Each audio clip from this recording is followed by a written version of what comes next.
I know, I was supposed to be on holiday by now, but there's one thing, just one, that could delay any holiday of mine.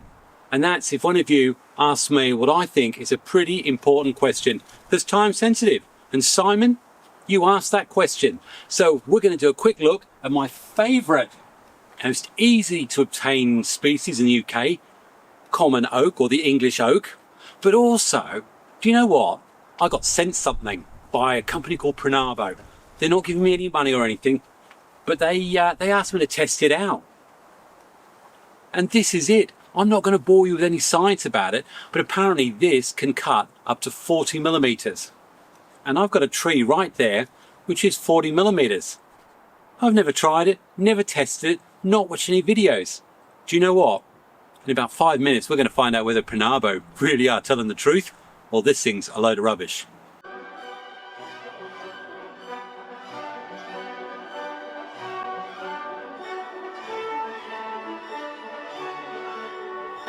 Hi, it's Xavier, and welcome to my bonsai retreat. And I'll apologise now, the wind is blowing a good one, but I'm determined to be on holiday by tomorrow, so I've got to film this now.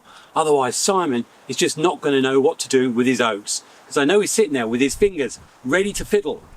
Don't do it quite yet. And yeah, the big question that I got from Simon was he's got this oak, which I think he's had for about 17 years. He actually found it, like we all do with these things, just along the side of the road. Did say he gave it a bit of a root prune and took off that big tap root. And I think at some point he took the top off it. And you're seeing now exactly the result of that. And he finds himself, I think, in the same conundrum that many of us face. And in fact, as soon as I saw that email from him, it reminded me of this one. Great big long length, branches at the top, and let's be honest, I'm tangled up in another one here. Let's be honest, that is never going to be a bonsai. Well, Simon came up with a number of options and asked me what I thought. One of the things he suggested is, well, actually it's something I do quite regularly. Just leave it. Leave it where it is, it's very happy, and I don't know, let it grow into a small tree.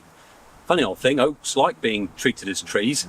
I suggested if you could get some raffia around it, some heavy wire, maybe give it a bit of the old muscle and try and bend and get a bit of movement into it. Well, having looked at this one, which I think is going to be about the same, there's no way you're going to be bending that. Now the third option that was suggested was thread grafting, because if you look at things like this, maybe we could thread graft or approach graft branches where we want them. Now, my view on that, and I said to Simon the same, is that I think they're notoriously difficult regardless, whether it would be to do air layers, anything like that. I think they're pretty well a no-no. So I said there's no way in a million years I would try thread grafting. So that one's out, which means, well, we all know which way I'm always going to go. And bearing in mind, I've talked about this product that have made this outrageous claim, 40 millimeters, I don't know. And it's got to be a trunk chop. So I suppose then the question is, if you're going to do it, what are you looking for? What do you need? And when's the best time? Now, all the oaks that I'm showing you at the moment, this one included, were actually recovered in 2018, 2019. So we're definitely looking at 5 years ago, 6 years. And they were pretty well long sticks, a lot of them, or things like this. Very, very interesting and intriguing. And if you're lucky, they're already going to have a nice sort of shape like this one, where really it's just about building the secondary branching or structure that you want. In this case, it's a lovely little oak which I've put on a rock, which probably is going to be part of the 2026 planting, which I'm going to do for the Battle of Fangorn Forest, the Oak Bonsai Ents, which is going to be incorporating all those lovely pots that Gary made for me, Gary Brown. So that's in 2026, which of course, if you want to see that, you do need to make sure you're subscribed, hit bell notifications, all that good stuff, because that big planting of oaks is going to happen in the late winter, I should imagine, one of the early episodes of 2026. Anyway, what happens though if your oak doesn't look like this, which probably accounts for about 80% of the ones I recovered? Well, it's straightforward. It's like any of our trees. We end up having to look for branches that we can use, but basically we cut, 3, 4, 5 foot of tree that's above it. As I did this was a 6 foot tree cut down to 1 foot. This one, nothing budded from down low, but I got a load that budded all around the cut side, which tells you straight away when you compare it to, say, this one. I did exactly the same process. I cut the top 4 foot off, a lot thinner, but it was the same sort of looking tree. Long trunk without anything at all in the first sort of 3 foot. Cut it down to just under a foot. This time, it didn't form anything at the top, although we've got one small one right there. Instead, we put out loads of buds and shoots from much lower down and at different heights on the trunk. So in this instance, there's no guarantee whether it's going to bud at the top or bud at the bottom, but both of these, and in fact, not just that one, this one too, trunk chopped, and in fact, quite a number of others, trunk chopped successfully at the point that I recovered them. So I recovered those in the early December and sealed the wounds and then left them to the following year. And all of them, bar 2. So I lost 2 out of 10, so that's 20% failure rate. The other 8 all produced shoots from below the site of the cut. So what Simon's really asking is, what would I do or advise in his particular circumstances? And yeah, you know my answer. I'm all for cutting stuff up if there's no obvious viable alternative. My first option would have been to wire it if it was flexible enough. Someone out there will be shouting, Zav, come on, split the trunk. And potentially you could split the trunk of an oak, but again, I just have this fear based on its sort of lack of ability to wear layer, its uncooperative nature in terms of, say, thread graft or doing cuttings or anything like that, that there's probably a greater risk it would die. But do you know what? If anyone out there has done multiple trunk splitting on an oak and managed to get it to bend, let me know in the comments. But what I would do is do the trunk chop. So really the only decision you need to make is how high. And ideally what you're looking for is the signs of little micro buds that may well be low or apparent here. And you know, I'm going to be honest with you, I can see probably a little swelling, but I can't see anything that looks like an absolute sort of pre-bud that you go, yeah, that's going to send shoots from. So that really leaves us with a problem, unlike this one, where I've got some clear shoots that I can see. I just need to pick a couple and cut back to them. This one, I'm trusting. And all I need to remind myself is, as it stands, in its current position, can it ever make a bonsai? The answer for me is no, absolutely not. So the only other option for that is either plant it in the garden as a tree or throw it away. Or throw the dice and do the cut.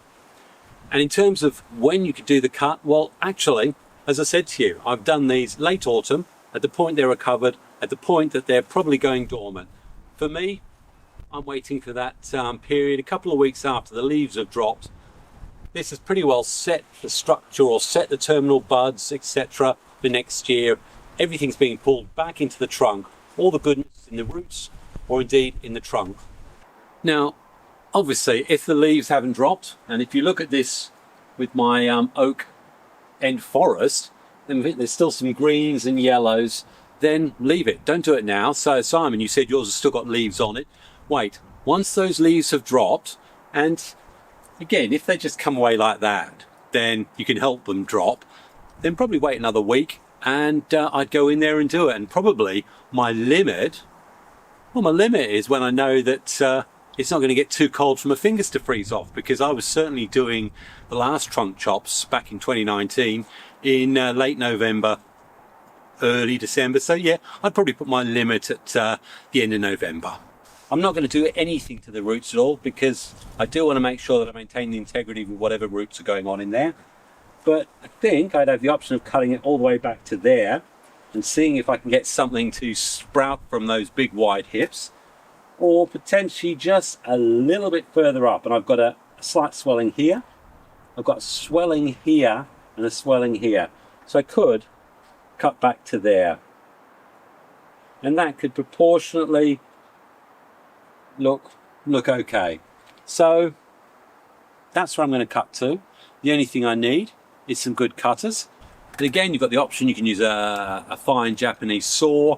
The ratchet secateurs, which on this, to be fair, will probably work out fine, but I've got a toy I want to test. So I know where I want to cut that one, and we'll do that in just a moment. But first of all, hey, I want to put this Prunarbo thing to the test. First of all, they reckon that this thing, battery operated, really good, it charges up 2 batteries at the same time, can cut 40mm. Well, I've measured the trunk on this, and it's bang on 40mm. So without further ado, let's have a look. It's got a lovely little monitor in there. I don't want to sound too much like an ad, but they did send it to me. And I say again, they're not paying me, but I have got a freebie of this. And anyone who's got a tool that does that has got to be happy. We like beepy buttons. Now, just for the sake of safety, which I do for any tool, say it's got a lovely little dial or indicator in the LED that tells you how long you've got and how many cuts you've got. Pretty simple. The button at the bottom, just here, turns it on or off. And my biggest fear was that if it's automatic, that yours truly could end up inadvertently cutting his fingers off. And I really think this is a bit of a terror for that one. I definitely wouldn't leave it around the kids. But a single press on the button certainly won't turn it on. You need to do 2 quick presses. And look at those jaws. So really, 40mm, you say? Who here? Come on, put your bets in the comment. Who here thinks it's actually going to do it? Because I'm going to cut it, I think, just there. Will it do it? Or will I make Prunarbo look a bit stupid? Come back, because what we're going to do first is have a look at viewers' photographs.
So if you want to see your pictures on my world famous channel, then I'd love to see them. I really do like seeing them. I love getting little notes telling me what you've done and the sort of ideas you've got for them, because normally I steal most of those ideas and use them myself. There you go.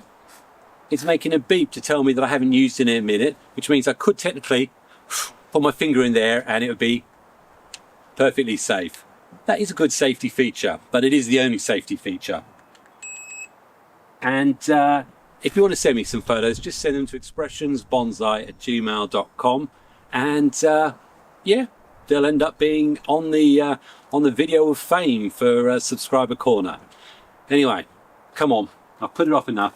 Prunarbo, can this job do at the maximum what you said? That is definitely 40 millimeters.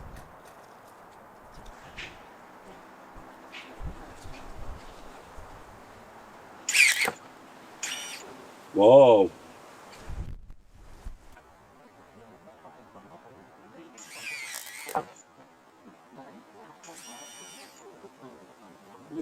And to close it, you hold it for about 5 seconds until it beeps. There you go. Well, I don't know about you, in terms of the cut, that came off very quickly. It's gone into safety mode. And if you look at the top, the biggest fear is that it was going to cause some damage to the external bark or everything. But that whole cambium layer just there is pretty well intact, apart from probably the last 2 or 3 millimeters where it's just torn slightly. But for a cut, I certainly wouldn't have got any better with some standard loppers or anything like that. There's no doubt, if I'd used a Japanese saw, I would have got a much finer and better cut. But bearing in mind, that's going to be allowing for a bit of dieback, and I'll come back in. That's pretty effective. So I'm going to say it, Prunarbo, 40 millimeters. Yes, it does that. Let's say all I will do is get some cut putty on there and enjoy the success of that. Now, what I'm doing, so what I will say is, if you have any concerns or worries and you still think not ready to, do you know what? Bonsai isn't a race. You can watch, see what happens, because I'll show these in spring next year, and I'll show you the results of these cuts and whether or not I've had 100% success, 80% success, because I'm going to cut about 4 of them. And then maybe you can do it yourself next year. Probably don't want that lower one. I'm going to remove that. I'll take rid of that one. Now I'd imagine that this action is going to promote loads and loads of budding much lower down, and that'll be just the first stage response from the tree, who's recognised it's suddenly lost a load of its foliage, or a load of its buds for next year. So what about the other one that's more like yours, Simon? If I wanted to sort of test the tree a bit, I could do what I did with a lot of the others and actually cut it here and see where along here it produces the buds. But what I don't want is buds too high up here, because, well, because of the actual thickness. It's only sort of 25 millimeter. Gosh, will you be quiet? So I'm actually going to defer. I've got a bumps around here. I'm probably going to take it about there. So turned off. There we go. I'll go there. And again, really nice, clean cut. Really happy with that. And I think that's the only thing I had to fear with sort of an electric cutter, that it was going to cause too much splitting at the top. But actually, that is really, well, to be fair, I would say it's almost as good as if I'd done a saw blade cut. And then we've got to see exactly where those buds are going to come out from in 2026, because I think, Simon, and many of you, that's really what you want to know.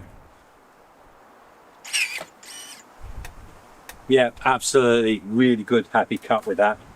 Yeah, very happy. So there's 3 of them done. Obviously this is the one that's most like yours, Simon, in that there's no obvious budding or signs are really swelled out there, but we'll see just what comes from it and where it comes from. We've got something like this, which 2 big shoots, again cut right back down. Worst case scenario, we're going to get lots of growth from this. Obviously it goes without saying that the thickness of that trunk means these need to triple, at least triple in size, which means they can't be pruned next year or probably the year after. And realistically, I may well have to consider putting this one into the nursery bed. And again, for those of you who haven't seen my nursery bed, I put 8 trees in there. Well, no, I put 10 trees in there a year ago, and wow, in fact 2 years ago. Incredible, the results. And you can see what they're like at 2 years. That'll be in March 2026. I'll show you that time lapse. And indeed, we've got this little one here where we already had lots of little shoots lower down. And it was just about picking which ones I think are going to be the next stage or the next step to make this into a potential bonsai. So there is something else I can do though with another of my oaks. It's typical of some of the oaks that I managed to find from the fields I go to, and very, very unique, and could well end up being part of the Bonsai Forest in 2026. But we have got this very straight length here and another straight one here, and really, as it stands, interesting but not particularly bonsai like. So now is a great time to do wiring.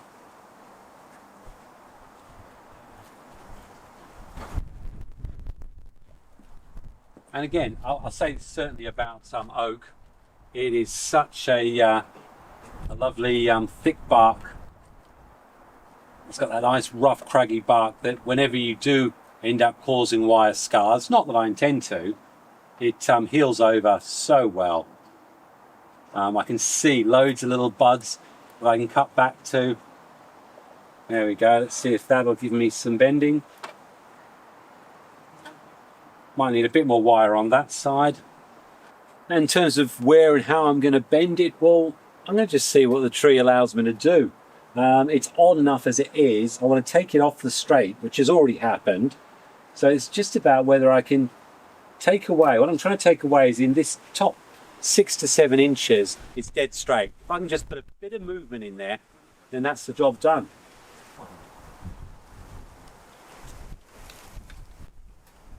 Okay, well,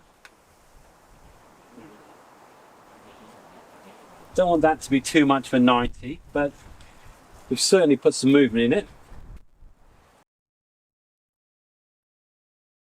Tell you what, it's odd. So that's all I'm really going to do. I might just change the angles a little bit. Got a nice bud up there. This one, probably don't want this lot here. So then there'll be the future. Need to cut these right back. Got some buds up here, here, and here. Let's just do that. That. Take them right back to there. Probably don't need much more there. I'll keep that going down at the moment. I imagine I'll cut that back further. Some buds close in. There, those there. We'll just see what happens with that. Interesting. Very, very interesting. And all it's about, let's be honest, it's not necessarily about the final paint, it's about getting some interesting movement in these very, very straight trunks. And it doesn't have to be oak, anything like this. If you can just get movement in there, then you're always going to take your tree up to the next level. Now, I did mention that there was another viewer, Una or Una. In Australia, it would be pronounced Una, but she sent me loads and loads of pictures of silver birch. In fact, you'll have seen them in the subscriber photographs. And she kept saying to me, Zav, you've got to learn the joy of dealing with them as seedlings where you can do so much bending, so much wiring.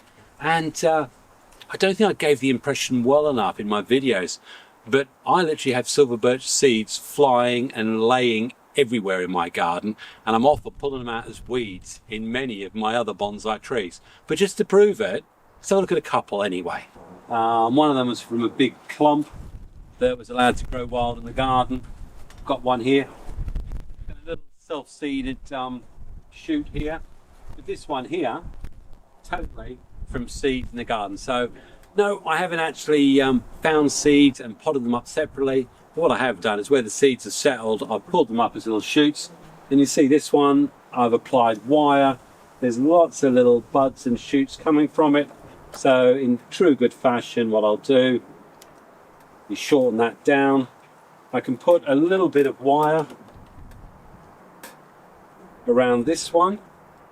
And again, as Una quite rightly says, silver birch are absolutely brilliant when they're young like this to get some lovely movement in them and create some interesting shapes, that's for sure.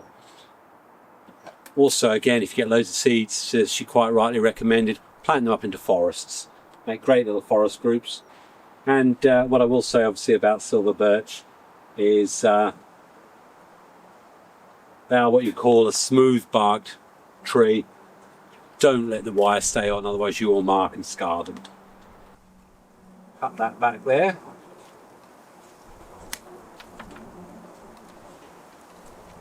Just need to seal that. Anyway, got lots of little buds and whatever points from here. So this could, I don't know, I might actually do something a bit different here. Cut the top off. Perhaps a little bit of wire on that. But whatever, you can look here, you've got these little bud points here. You're going to get new shoots coming much lower down. And with the relative thickness of that trunk, probably these will be the future of the tree. And actually looking at this, rather than wiring that upwards, why not see if I create just an interesting literati from it, or at least weeping. Who knows? You can have a lot of fun with these. Definitely you're right there, Una. And again, if this doesn't look right, ultimately I can see the tree being to these lower buds that I got picked out earlier. So yeah, have some fun with your birch. So there you go. Hopefully that's answered your question, Simon, and hopefully, Una, you feel reassured that I really have embraced the joy of silver birch. I've got loads of them everywhere, but thank you again for that. And obviously I enjoyed your photos as well. And I hope you don't mind generally that I did actually take this opportunity to talk about the Prunarbo battery shears, and as you saw, they did the job, and I hadn't tested it before, so that's good. There is actually a link to the to this product in the description if you are at all interested. I don't think they give me anything, but do you know what? I like it. It's a bit like Adam's cut paste. I like that. So there's a link in the description. It's a bit like Dawn Isaac and her ceramics. I always use her stuff, so I've got a link in the description for anyone who's interested. And for any product that I do like, I will always talk about it and recommend it. And this is the great big sort of extension pole that you can put onto that, which allows you to clip stuff up high. Otherwise, it's a great big jousting or whatever sparring rod. But we're going to get to see that because, guess what? Over the next couple of weeks, while I'm having a break and a rest and actually enjoying my garden, that hedge behind me, I'm going to be using this and those cutters and shears to cut all the branches back, because I want to put benches all the way along that left-hand side of the garden. It's all part of my ongoing process of turning the bonsai retreat into a true Japanese garden. It's going to take a lot more money and a lot more time, but the next big project that you're going to see developing probably in 2026 is all of this side here being turned into more bonsai benches. So anyway, there is still loads and loads that I've got doing, and do you know what? Part of this break that I'm going to take 2 weeks, so it'll be 2 full weeks, 14 days before you see the next video, which will be probably a Saturday.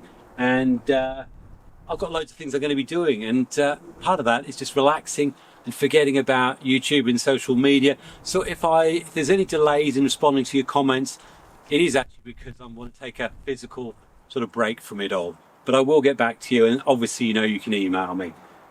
Hey, I've got these 2 of these big air layer Japanese maples, which I took a couple of years ago, probably 3 years ago now, actually, no, 2 years ago. And I've got to start deciding what to do with those. I definitely need to get these onto the tops there, but I'm going to be having a good look at these over the next few weeks while I've got time to myself and decide exactly what's going to happen next, because these Japanese maples, Well, I think they'll make some good bonsai one day. Anyway, that's about me done for now. Enjoy your bonsai. Thank you so much for supporting me this year and the years before. And rest assured, keep me in your notifications because I'll be back. That's a great video to watch. Happy bonsai and God bless. Cheers.